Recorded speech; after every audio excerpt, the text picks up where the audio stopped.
Hey guys, this is another video for our series on personal safety, and conveniently this one is going to be about personal safety in the car. So as with all our personal safety issues outside the home, the security starts with our preparation. So as always, if we leave the house, we should have a fully charged phone, because that's usually our principal form of communication if we need any sort of assistance. So we should have a charged up phone. In the car we can also have our plug-in charger, of course, but we should still have the phone charged up before we get in the car, because if we have some problem with the car and it's an electrical issue, we won't be able to recharge the phone, will we? So we need to have a fully charged up phone before we leave the house, and then we get in the car, and it should be part of the routine. Whatever routine you usually have when you're about to leave the house in the car, putting on a seatbelt would assume to be one of the things. You can make locking the door part of that routine. So put on the seatbelt, lock the door, or lock the door and reach for the seatbelt or whatever. Build it into your routine so you do it automatically without thinking about it. And most cars these days have central locking, so when you lock one button, it locks all the doors. If you've got an old car that doesn't do that, make sure all the doors are locked. So it's just a small thing, and we should keep in these things in perspective. Of course, usually if there's any sort of attack on us in the car, usually it's motivated by someone either wanting the car or someone wanting some valuables in the car. If you've got something valuable sitting on the passenger seat that they can see, they might motivate to try and get that. Or unfortunately, if you're a lady, it's possible that you're the target. And unfortunately, when it comes to security, as much as we believe in equality and all that sort of thing, unfortunately that is one vulnerability that is more of a vulnerability in females than it is in males, is that sometimes the female themselves is the target. The female themselves is the object of the criminal behaviour. So obviously wanting to get their hands on a girl for some reason or another. So having the door locked is one thing. If possible, depending on the weather that you're in and your air conditioning and so on, if possible too, it's nice to have the window up, and it's best to have it all the way up, because even a small gap in the window makes the window less strong and more likely to break, easier to break. So preferably we want the window all the way up. Of course, windows aren't bulletproof, but they are pretty hard to break, and it really is just giving us a small buffer zone, a small barrier, a little bit more of a delay, and make it a little bit harder for someone to get their hands on us. And in the meantime, we can do something about it, which we'll get to in a minute. So we want the window all the way up. That makes the window stronger, a little bit more difficult to break. Also, interestingly too, in a rollover, and when we look at security, we all should always look at safety as well, because the reality is, it's more likely that you're going to be in a rolled over car than you're going to be attacked in your car. You know, to keep these things in perspective, the chances of you being attacked, unless you are a jeweler who carries around big amounts of money, or unless there's something about you that makes you different from everybody else, the chances of you being attacked in your car are very remote. So these precautions that we're taking are just purely precautions, and the chances of the average person being attacked is really, really remote. We call it risk management, and part of risk management is risk assessment, and when we assess most people, their chances of being attacked is really, really remote. But the aim of risk management is to try and make us less likely to be attacked, and if you are less vulnerable than other people, you're less likely to be attacked. Simple as that. Most of these things are actually preventative, because if people see that we're a little bit less vulnerable than other people, then we're less likely to be attacked. Even lowering our risk even further, which is good. But statistically, your chances are higher of being in a car rollover than they are being attacked. And if you're in a rollover and your window's all the way up, it does actually give you a bit more strength to the roof, interestingly enough. So if you can, lock door, window all the way up. You've got a fully charged phone sitting next to you on the seat. If you've got a charger for the car, you can have it plugged in and charging while you're driving along, which is a bit of a bonus as well. A couple other things, of course, the car should be in good condition. It's important that a car be in good condition, because you don't want to be somewhere where your car lets you down and you're stuck, and then you could be a victim of a crime of spontaneous crime, where someone just happens to a crime of opportunity, they call it, where someone sees you in a vulnerable area and decides to take advantage of you and attack you or whatever.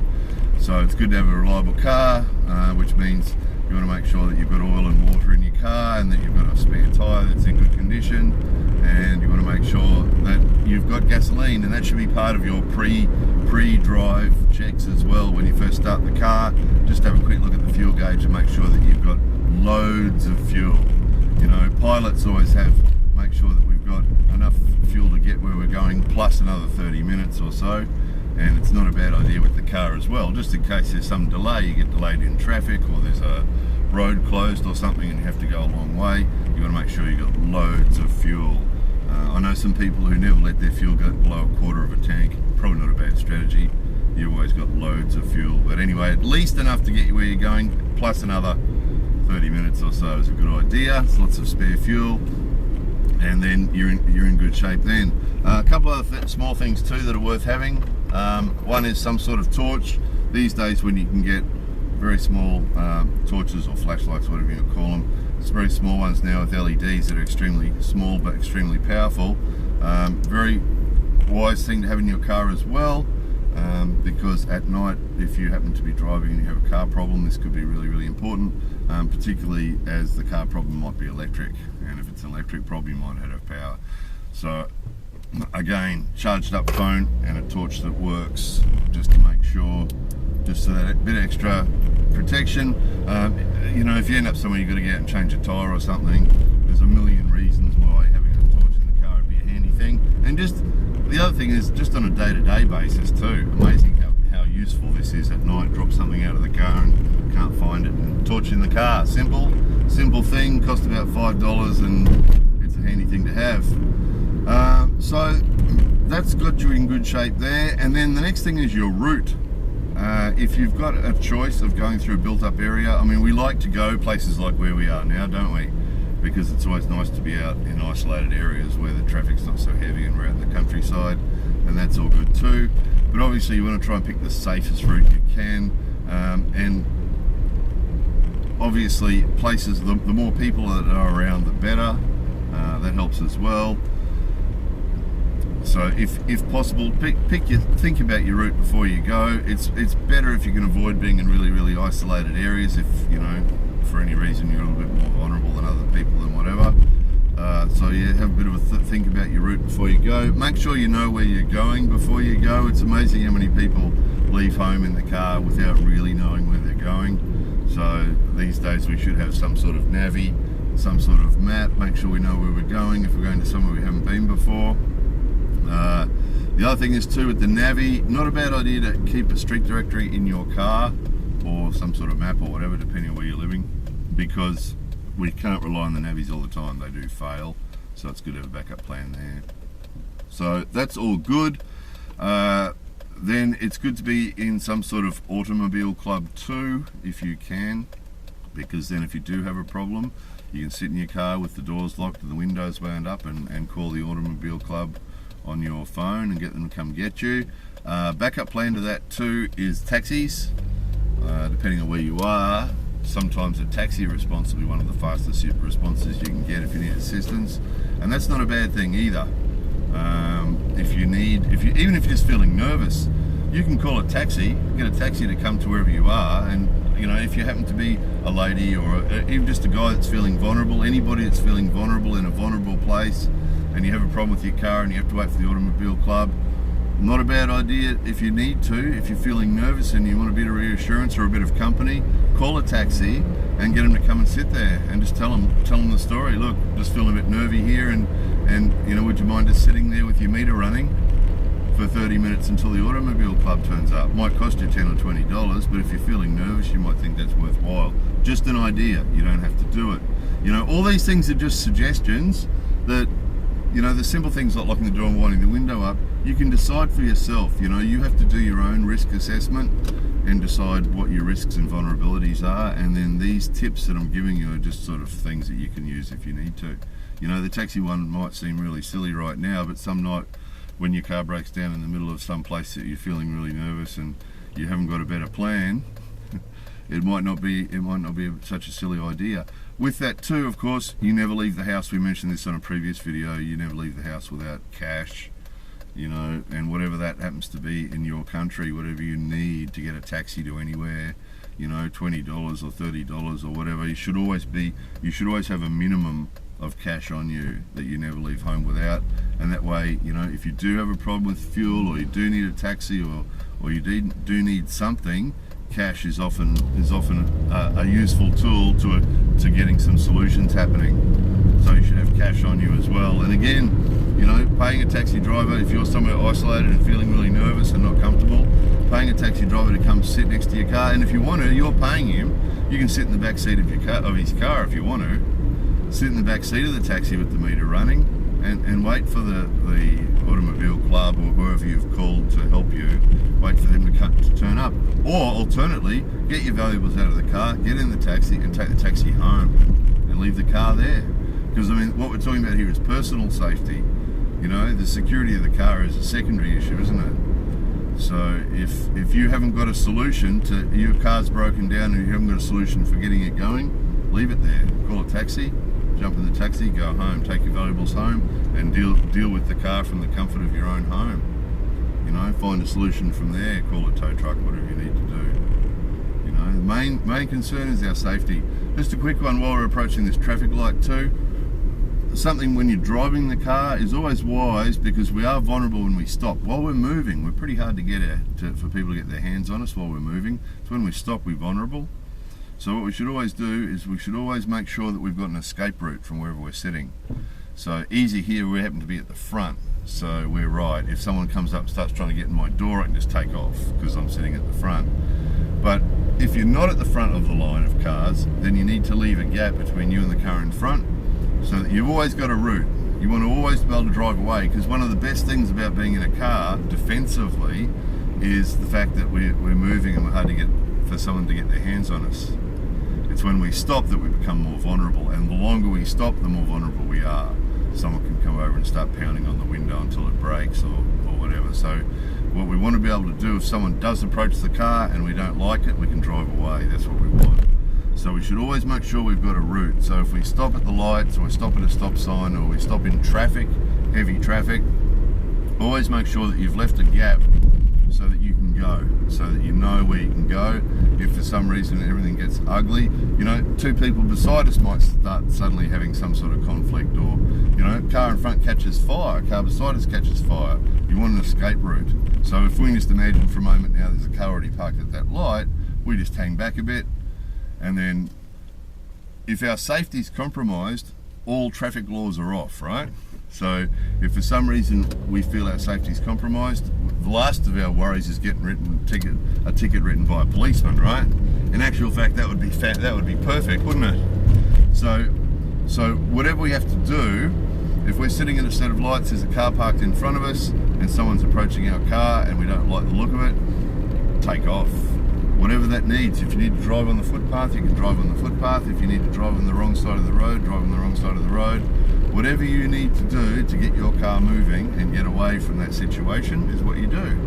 And if a policeman happens to spot you and pull you up, then even better. You can wind down your window and tell him why you did what you did.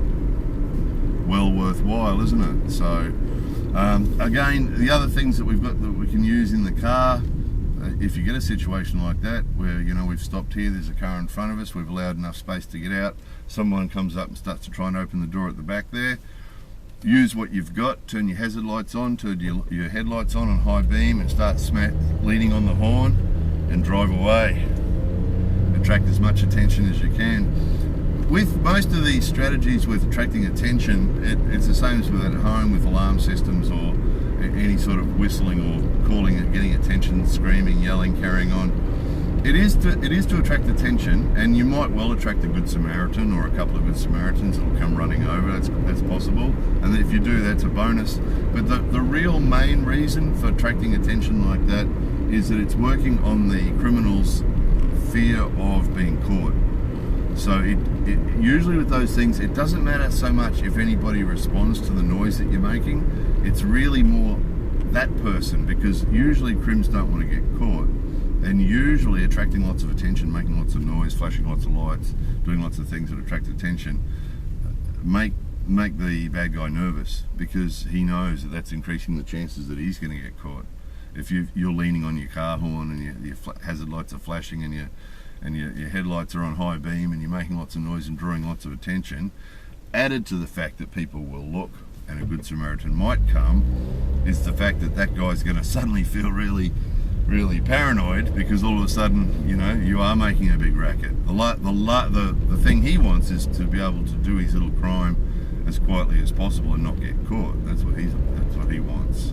So it's always worth doing that, and it doesn't matter whether you're in the middle of a built-up area of a city or in the middle of nowhere. It's still a good strategy to do that. It's the same as yelling and any of the other strategies we've mentioned in the past about making noise. It's always worth doing. Doesn't matter who hears it. You know, you often hear people say, oh, it'll take the police too long to get there. You know, you often hear that one. It's not really, I mean, obviously having the police come is the ideal, but it's not really our main focus. Our main focus is putting the bad guy off. And that sort of behaviour tends to put them off. And most of them will just run away. It's the same as if they try and climb in your window at home. You start yelling, you know, most of them are going to run away because they don't want to get caught. You know, the only exceptions to this are the people who are really motivated to get you for some reason, or the insane ones. And now and again you get an insane one that's not even thinking about whether he gets caught or not, doesn't care, and they're a little bit of a different thing. But the majority of them, they just don't want to get caught. You make enough noise and enough fuss, they'll just take off. Okay, so that's about it for the car, I think. Just always have that escape route, because the most important thing is to stay mobile. Most of those things that we talked about there are just about keeping the car moving, because as long as you're moving, you're really hard to get for someone to get their hands on you. You know, as long as you keep moving. One thing I forgot to mention there, keep in mind too, your one escape route that's often open to you is to your rear. So it's good not to forget that. If you do find yourself all blocked in at some stage and you want to go and someone's trying to get in your car, don't forget about the rear. It might be a possibility. If there's not a car right behind you, you might be able to get backwards. Any way you need to go, any route you need to go, whatever rule you got to break, if you have to scratch a car, another car or something to get away, just do it. If you're that concerned for your safety, none of that matters, does it? You know, and same as with damaging the car. If the only route you've got is to go up on the footpath and you've got to go over a big gutter or something to do it, don't hesitate, because we get these mental blocks because we're so used to not driving over gutters and not scratching other cars and things. It's easy to get a mental block about something like that and not think about that option. But you know, if you've got to go over that big gutter there to drive off down the footpath to get away from a situation, just do it. Don't worry about damaging the car. Doesn't matter, does it? Damaging your car or someone else's car doesn't matter. The main thing is to get away from the situation, if you really think you're at that much risk. And the rest of it we can work out later, can't we? Anyway, hopefully that covered it all. Don't think we've forgotten anything there. That's a good start anyway. Weapons, same as we mentioned before, weapons in the car, it's not really a good idea. You know, it's not practical. You don't want to get out of the car to have a fight with someone anyway. And if you do, problem with weapons is usually they come back on you. That's why weapons like noise are a good weapon. Because a weapon like a car horn, which is a weapon, it's a defensive weapon, a car horn. And a weapon like a car horn is good because it can't be used against you by the bad guy. Whereas most most conventional weapons can be turned back on you, so it's better not to have them. The best weapon you've got is your mind. With all these strategies, the best weapons you've got is your mind, and that you should be able to stay one step ahead of the bad guy all the time just by using your mind, and then that'll keep you safe. And by doing all these things, you're not letting yourself get in a situation where you're going to be hand to hand with one other person, because it could be 7 other people. That one person that's approaching the car might be the leader of a group of 5 that are sitting around the corner. You know, we don't want to be going head to head with people. You just don't know how many of them there is, what the situation is. You know, having a gun's not going to make any difference if 5 of them have got guns, right? We just don't want to get to that situation. We want to be going somewhere else. And by applying all those strategies, you're not going to get into that situation. You're going to be home free and driving home happily. So hopefully that helps somebody. More videos coming soon.